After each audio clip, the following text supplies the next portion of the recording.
Welcome to Sociology of Gender. I'm Dr. Rebecca Barrett-Fox, your professor for this course. I love teaching, researching, and writing about gender, and I hope that before the end of this class, you'll find that you love it too. I want to begin this class with a little story. In 2004, I gave birth to my first child. In preparation for his arrival, my husband and I attended a birthing class at our local hospital. There we learned about what birth would be like and how we could prepare for the arrival of our little bundle of joy.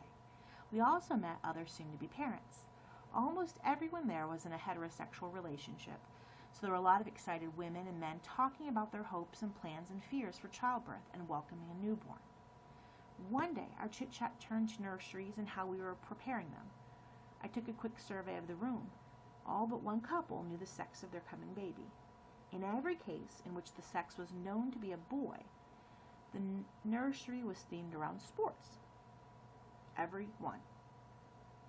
No one chose a non-gendered theme, like farm animals or nature, and no one even chose a different, traditional, quote-unquote, boy theme, like trains. The only variation among the boys' nurseries was which sport, football, baseball, or basketball. Each father excitedly described what the nursery included. In contrast, for families expecting girls, no father knew the theme of the nursery. There was much more variety in themes: woodland creatures, fairies, Disney princesses, and about one-third of the girls' nurseries were gender non-specific, green and yellow paint, but no princess decals. While the sample was small, just 14 couples, the findings were suggestive. Fathers were more involved in preparing the nursery for their sons than their daughters, and parents with daughters, that is mothers, because they were the one paying attention to the nursery in these cases, were less gender-focused than parents with sons. And these babies weren't even born yet. The experience highlighted to me how aggressively we gender children from before they're even out of the womb, and that socialization continues across our life course. That said, gender socialization is not a uniform process. It's complex, contested, and always changing.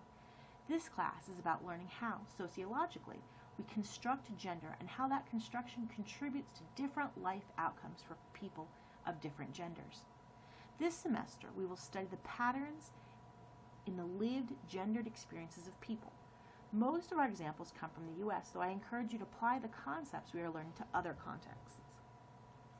The purpose of this course is to introduce you to key concepts and findings in the sociology of gender, focusing on the social construction of gender, gender diversity, and gender inequality. I will know if you've achieved this if you're able to successfully demonstrate the following student learning outcomes in the following ways. Describe social inequality as it relates to gender, as we assess it on quizzes.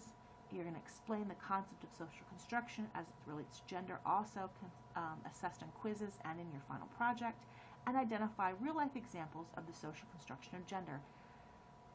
Gender socialization happens around us all the time. How gender is constructed is a source of constant tension and contestation. So you'll be able to find plenty of examples of the concepts we're discussing in your own life.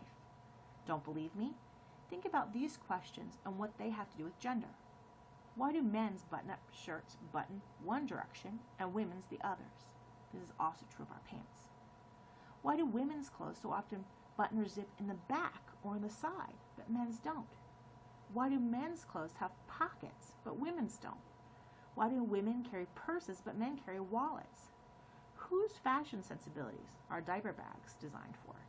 And why do men and women shave different parts of their bodies? That's just the issue of getting dressed in the morning. We're not even out the door yet. You're starting to get the point, right?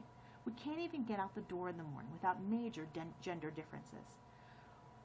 Where we learn them, why we accept them, and how we teach them are all part of the socialization process. I look forward to investigating this with you this semester.